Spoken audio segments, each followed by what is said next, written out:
திராவிட முன்னேற்ற கழகம் ஆட்சிக்கு வரும் என்பதிலே எந்த மாற்றும் கிடையாது.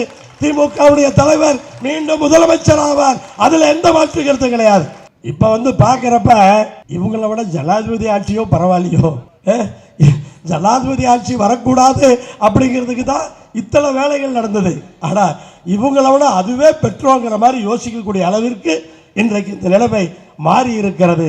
உங்க வீட்டில் உங்க அப்பனை உங்க அண்ணனையே குடிக்க வேண்டாம்னு சொல்ல ஓட்டு போட சொல்லல, அதே குட்டிஸ்ட ஏன் கோரிக்கை வைக்க கூடாது? கடைக்கு அனுப்பாத, குடிச்சிட்டு வீட்டுக்கு வந்தா விடாத அப்படின்னு சொல்லி ஏன் சொல்லக்கூடாதா? சொல்லி பாருங்க. அதே போல உங்க வீட்டில் இருக்கிறவங்க அண்ணனையோ உங்க அப்பனையோ பாலியல்ல ஈடுபட வேண்டாம்னு சொல்லு. யார் ஈடுபடுறாங்க? அங்கிருந்து தான். அப்ப நீ அந்த குட்டிஸ்ட சொல்ல வேண்டியதானே? இதெல்லாம் உங்க வீட்டில் உங்க அப்பா கிட்ட கொண்டாங்க சொல்லு, போக வேண்டாம்னு சொல்லு. அப்படி சொல்லாமல்ல. என்ன பாருங்க, என்ன பேச்சு பாருங்க. சிங்கப்பெண் என்று ஆரம்பித்திருக்கிறார்களே, அது என்ன இன்றைக்கு ஆரம்பித்த புதிதா? அப்படி பல்வேறு திட்டங்களை ஆரம்பித்திருக்கிறார். அதையெல்லாம் ஒழுங்கால் நடத்தினாலே போதும். அதுதான் இப்ப பிரச்சனையா இருக்கு. அதை நடத்தினாலே இருக்கிற ஆட்சி நல்ல பேர் வாங்கிடலாம். ஆனா அப்படிப்பட்ட எண்ணம் அவர்களுக்கு இருப்பதாக தெரியவில்லை. தலைவர் கலைஞர் அவர்கள் அனைவரையும் அரவணைத்து ஒரு தமிழ்நாட்டினுடைய வளர்ச்சி என்று சொன்னால் ஏதோ ஒரு சாரார் வளர்வது அல்ல, அனைத்து தரப்பினரும் ஒன்றாக வளரக்கூடிய அளவுக்கு திட்டங்களை தீட்டியவர். ஜாதிகள் இல்லாத சமுதாயத்தை உருவாக்க வேண்டும் என்பது அவருடைய கொள்கையாக இருக்கலாம். ஆனால் ஒரு சாதி கூட விட்டு போய்விடக் கூடாது. அத்தனை சாதியை சார்ந்தவர்களும் அந்த இளைஞர்கள் முன்னேற வேண்டும் என்பதற்காக இடஒதுக்கீட்டை கொடுத்து அத்தனை பேரையும் முன்னேற்றியவர். எப்படிப்பட்ட இயக்கத்தை வளர்த்திருக்கிறார். இந்த தேர்தலுக்கு பிறகு அதிமுகவினுடைய சட்டமன்ற உறுப்பினர்களை பாண்டிச்சேரியிலே கொண்டு போய் அழைத்து வைத்தார்கள். திராவிட முன்னேற்ற கழகத்தினுடைய ஒரு சட்டமன்ற உறுப்பினர் எங்கேயாவது பாதுகாக்க வேண்டும் என்று முதலமைச்சருக்கு தோன்றியதா? தலைவருக்கு தோன்றியதா? செய்ய வேண்டிய அவசியம் இல்லை. திராவிட முன்னேற்ற கழகத்தினுடைய சட்டமன்ற உறுப்பினர்கள் வளர்ந்த விதம் அப்படி. இன்றைக்கு அதிமுகவினுடைய முன்னாள் அமைச்சர்கள் சட்டமன்ற உறுப்பினர்கள் படையூரில் சென்று முன்வாசல்ல கேட்டு திறக்காதனால பின்வாசல் வழியா உள்ள போயிட்டு இருக்கிறான். நமக்கு பார்த்தா கேவலமா இருக்கு, வேதனையா இருக்கு. அப்படிப்பட்ட நிலை திராவிட முன்னேற்ற கழகத்திற்கு உண்டா? எவ்வளவு வலிமையான இயக்கம்! அவ்வளவு வலிமையான இயக்கத்தை பேரறிஞர் அண்ணா தொடங்கி தலைவர் கலைஞர் அதை கொண்டு வந்து இந்த அளவிற்கு வலிமையாக வளர்த்தெடுத்திருக்கிறார்கள். அப்படிப்பட்ட இயக்கத்திலே எல்லோரும் இன்றைக்கு இருந்து கொண்டிருக்கின்றீர்கள். இந்த தேர்தலை பொறுத்தவரை, என்னை பொறுத்தவரை, இந்த கூட்டணி கட்சிகள் ஒவ்வொன்றும் எப்படி, அதாவது வெற்றி பெற்றுக் கொண்டே இருந்தால் அவர்கள் இருந்து கொண்டே இருப்பார்கள். ஒரு தோல்வி வந்தால்தான் உண்மை முகம் தெரிகிறது. இதெல்லாம் திடீரென்று அவர்களுக்கு தோன்றியதா?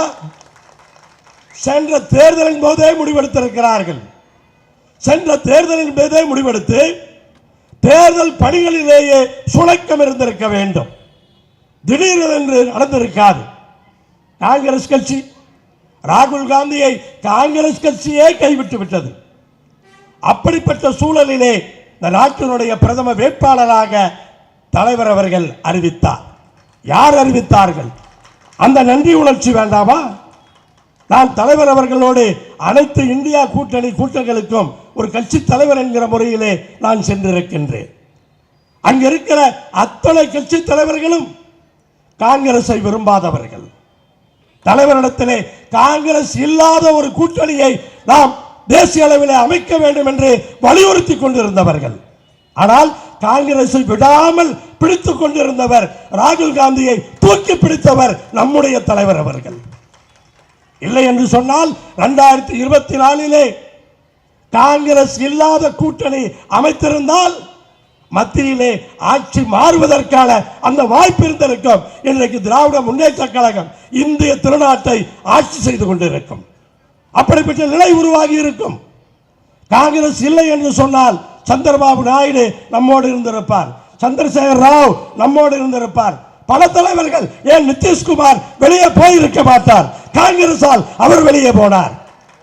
இப்படி அத்தனை தலைவர்களும் நம்மோடு இருந்தால், அப்படி ஒரு கூட்டணி அமைத்திருந்தால் அண்ணன் திருச்சி சிவா அவர்கள் இன்றைக்கு அமைச்சராக நம்மிடையே அமர்ந்திருப்பார். அப்படிப்பட்ட ஒரு சூழல் இன்றைக்கு உருவாகி இருக்கும். அப்படி தூக்கி பிடிச்ச, அப்படி பாதுகாத்த அந்த காங்கிரஸ் இன்னைக்கு என்ன செய்திருக்கிறது என்று பாருங்கள். என்ன திமுக இல்லாமல் இந்தியா கூட்டணி கூட்டமா? அட போங்கடா, உங்க இந்தியா கூட்டணி கூட்டமோ நீங்களும். நான் ஒவ்வொரு கூட்டத்துக்கும் போய் பார்த்திருக்கிறேன். அத்தனை கட்சி தலைவர்களும் நம்முடைய தலைவரோடு எவ்வளவு க்ளோஸா இருப்பாங்க அப்படின்னு நான் பார்த்திருக்கேன். எங்கிருந்து வந்தாங்க இந்த திருச்சோடங்கிறோம் பிரவீன்? எங்கடா இருந்தீங்க நீங்க இதுவரைக்கும்? யாருக்காவது தெரியுமா? திருச்சோடங்கிற பிரவீன் சக்கரவர்த்தி யாரையாவது நமக்கு தெரியுமா? யாரோ ஒருத்தர் திருச்சியிலிருந்து இப்ப எம்பி வேற ஆக்கியிருக்காங்க. எப்ப? நம்ம எம்எல்ஏக்கள், நம்ம அண்ணன் திமுக தலைவர் கொடுத்தது. அது திலக், யாரு திலகரோ திருச்சியிலிருந்து ஒருத்தர் எம்பி ஆக்கியிருக்காங்க. இப்ப இந்த பிரவீன் சக்கரவர்த்தி இவங்கெல்லாம் எங்கிருந்து வந்தாங்கன்னே இப்ப தெரியல. கிறிஸ்டோபர் திலக். அதே போல காங்கிரஸ் ஒண்ணுதாங்க நமக்கு பிரச்சனை. காங்கிரஸ் நம்ம கூட்டணியில் இல்லாமல் இருந்தா கடந்த 5 வருஷத்துல இப்ப பண்ண திட்டங்கள் மாதிரி இன்னொரு மடங்கு பண்ணியிருக்க முடியும். காரணம் நிதி பிரச்சனை. காங்கிரஸ் கூட இருக்கிற ஒரே காரணத்துக்காக தான் நமக்கு நிதி டெல்லியிலிருந்து வர்றது குறைஞ்சது. காங்கிரஸ் இல்லாமல் இருந்திருந்தா நமக்கு நிதி பிரச்சனையே இருந்திருக்காது. அப்படி ஒரு பக்கம். ஒவ்வொருத்தரையும் பாருங்க, ஒவ்வொருத்தரையும் கொள்கை கூட்டணியில நாங்க தேர்தலுக்காக திமுகவோட கூட்டணியில இல்லைன்னு சொன்னா, அப்படிப்பட்டவர்கள் இன்றைக்கு என்ன பண்ணியிருக்காங்கன்னு பாருங்க. கம்யூனிஸ்டுக்காரரு சண்முகம் திமுக கூட்டணி இல்லைன்னு சொல்றதுக்கு நீ யாரியா? தமிழ்நாட்டில் திமுக கூட்டணி இல்லைன்னு சொல்றதுக்கு நீ யாரு? நாங்களாம் கூட்டணியில் இல்லையா? நீ யாரு டிக்ளேர் பண்றதுக்கு? நீ வேணா கூட்டணியில் இல்லைன்னு சொல்லு, கம்யூனிஸ்ட் திமுக கூட்டணியில் இல்லைன்னு சொல்லு. ஆனா திமுக கூட்டணி இல்லைன்னு சொல்றதுக்கு நீ யார்? என்ன நினைச்சவங்க பேசுறாங்கன்னு தெரியல. அதே போல பாத்தீங்கன்னா இன்னொருத்தர் 2 எம்எல்ஏ வச்சுக்கிட்டு அவருக்கு முதலமைச்சர் ஆகணுமா? ஆனா அவர் கொள்கை தலைவராம். தமிழ்நாட்டில் ஒரே கொள்கை தலைவர் அவர் தானா? ஆனா 2 எம்எல்ஏ வச்சுக்கிட்டு தன்னை முதலமைச்சர் ஆக்குவாங்கன்னு 2 நாள் கதவை திறந்து வச்சுட்டு உட்கார்ந்துருக்கார். அப்புறம் ஆக்கல அப்படின்னு சொன்னா, அப்புறமா நாங்க ஆட்சிக்கு ஆதரவு தர்றோம், ஆனா திமுக கூட்டணியில் இருக்கிறோம் அப்படின்னு சொல்லி நீங்க சொன்னீங்களா? திமுக தலைவர் சொன்னாரா? திமுக யாராவது சொன்னாங்களா? அவங்க ஆதரவு தர்றாங்க ஆனா திமுக கூட்டணியில் இருக்கிறாங்க அப்படின்னு யாராவது சொன்னாங்களா? நீதான சொன்ன, நீதான பேட்டி கொடுத்த எல்லாரும் நாங்க ஆதரிக்கிறோம் ஆனா திமுக கூட்டணியில் இருக்கிறோம். அப்ப சொன்ன வாய் இப்ப ஏன் மாறுது? இப்ப ஏன் மாத்தி சொல்ற நீ? எனக்கு என்னமோங்க, ஏன்னா இவங்களுக்கெல்லாம் நம்முடைய தலைவர் எவ்வளவு மரியாதை கொடுத்தார் என்பது எனக்கு தெரியும். ஒவ்வொரு கூட்டணி கூட்டத்திலும் நான் பார்த்திருக்கின்றேன். தூக்கி தூக்கி வைப்பார், தூக்கி தூக்கி வைப்பார். அவ்வளவு பெருந்தன்மை தலைவருக்கு இருக்கிற பெருந்தன்மையை நீங்க ஒப்பிடவே முடியாது, யாரு கூட ஒப்பிட முடியாது. அவ்வளவு மென்மை, அவ்வளவு பெருந்தன்மை. ஏன் கரூர்ல 41 பேர்த்த கொண்டாடுங்க, அப்ப கூட பெருந்தன்மையா இருந்தார். அப்ப கூட பெருந்தன்மையா இருந்தார். சில நேரத்தில் நானே யோசிக்கிறது உண்டு, ஒருவேளை அவருடைய பெருந்தன்மை தான் நமக்கு பலவீனமா போச்சோ அப்படின்னு யோசிக்கிறது உண்டு. அவருடைய பெருந்தன்மையா இருக்கிறதா பலவீனமா போச்சோ. இன்னைக்கு சர்வ சாதாரணமா எல்லாரும் ஏமாத்திட்டு போயிட்டே இருக்காங்க அவங்க ஆதாயத்தை தேடி. நீங்க அந்த கொள்கை தலைவர்களுடைய வரலாறு பார்த்தீங்கன்னா தெரியும்.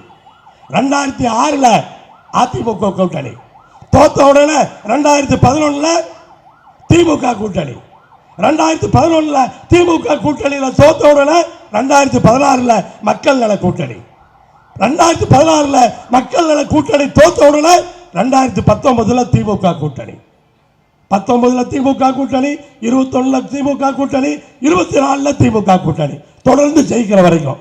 இப்ப 24 தோத்த உடனே எந்த கூட்டணி? யோசிச்சு பாருங்க. இவங்க தான் கொள்கைக்காரங்களா? அப்படிப்பட்ட இந்த நிலைமையில தான் நம்மளை இப்படியெல்லாம் இவங்க ஏமாத்திருக்காங்க அப்படிங்கிறது புரியுது. இன்னொரு தலைவர் சொன்னார், நான் வந்து கலைஞரை விட்டு பிரிஞ்சு போய் ரொம்ப வேதனைப்பட்டுட்டேன், வருத்தப்பட்டுட்டேன். இனி வந்து என் கடைசி உயிர் மூச்சு இருக்க வரைக்கும் தளபதி அவர்கள் கூடத்தான் இருப்பேன்.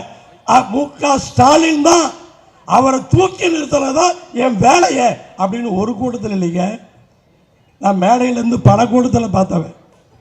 ஒவ்வொரு கூட்டத்திலையும் அவர் இப்போ உதயசூரியன்ல போட்டியிட்டது அதாவது துரதிருஷ்டவசமா. ஐயோ என்னையா இது, அப்படி பேசின ஒரு கட்சி தலைவர் இன்னைக்கு வந்து உதயசூரியன்ல போட்டியிட்டது துரதிருஷ்டவசமா போச்சான். என்ன அநியாயம் பாருங்க. இப்படிப்பட்டவர்களை எல்லாம் நம்முடைய தலைவர் பெருந்தன்மையோடு மென்மையாக அணுகி வைத்து அவருக்கே ஒரு பாடம், அது நம்ம தலைவருக்கே ஒரு பாடம். அப்படிதான் இந்த தேர்தலை பொறுத்த அளவுக்கு நான் அப்படிதான் பார்க்கிறேன். 6 மாதம் நம்ம தலைவர் வந்து டைம் கொடுத்துட்டாராம். ஏன்னா பள்ளிக்கூடத்துக்கு ஒரு புள்ள போக முடியாது, காலேஜுக்கு ஒரு பொண்ணு போக முடியாது, ரோடில் நடக்க முடியல, வயசான பாட்டி ரோடில் நடக்க முடியல, எந்த இடத்துலையும் தனியாக உட்கார முடியல. 6 மாதம் கழித்து மொத்தம் ஒரு 1000கணக்கான பேர் அப்படி ஆன பின்னாடி பாலியலுக்கு உட்படுத்தல பின்னாடி நாங்கள் பேசணுமா? 6 மாதத்துக்கு கம்மில் இருக்கணுமா? நீ தேர்தலில் கொடுத்த வாக்குறுதி நாங்கள் கேட்கல, 6 மாதத்துக்கு கேட்கல. ஆனால் சட்டம் ஒழுங்கு பிரச்சனை மக்களை பாதிக்கிறப்ப இப்போ மின்சாரம் வீட்டுக்கு போனீங்கன்னா மின்சாரம் இருக்கோ இல்லையோ தெரியாது, நான் கேரண்டி கிடையாது. வீட்டுக்கு போனால் எப்படி இருக்குன்னு தெரியாது. 5 வருஷம் எங்கே மின்சாரம் வெட்டு இருந்தது? அதே அதிகாரிகள் தானே, அதே மின்சாரம் தானே. எப்போ மின்வெட்டு இருந்தது? இன்னைக்கே மின்வெட்டு வருது. நிர்வாக திறமையின்மை, வேற ஒன்றும் இல்லை, நிர்வாக திறமையின்மை. அதுதான் காரணம். நீங்கள் இன்னைக்கு வந்து உங்களை பற்றி இந்த மின்வெட்டுன்னு போடுற தொலைக்காட்சிகள்லாம் பிளாக் பண்ணிட்டான். கேள்விப்பட்டிருப்பீங்க. Polimer TV, news Tamil 24 TV, Tamil Janam TV, இந்த 3 டிவியும் கேபிளில், அரசு கேபிளில் பிளாக்கு. 5 நாள் ஆச்சு. கேட்டால் தொழில்நுட்ப கோளாறாம். ஏன்னா தொழில்நுட்ப கோளாறு அந்த 3க்கு தான் வருமா? சன் டிவியை தொடர்றதுக்கு பயம் போல இருக்கு. சன் நியூஸை தொடக்கலாம், கலைஞர் டிவியை தொடக்கலாம். அந்த 3ஐயும் இன்னைக்கு வந்து பிளாக் பண்ணி வச்சுட்டு கேட்க போனால் தொழில்நுட்ப கோளாறு. நான் ஒன்றும் பண்ணல, தொழில்நுட்ப கோளாறாம். இதெல்லாம் என்ன பார்க்குறீங்க? என்ன அநியாயம் இது? இன்னைக்கு வந்து தனி மனித ஒழுக்கம் வேணுமா?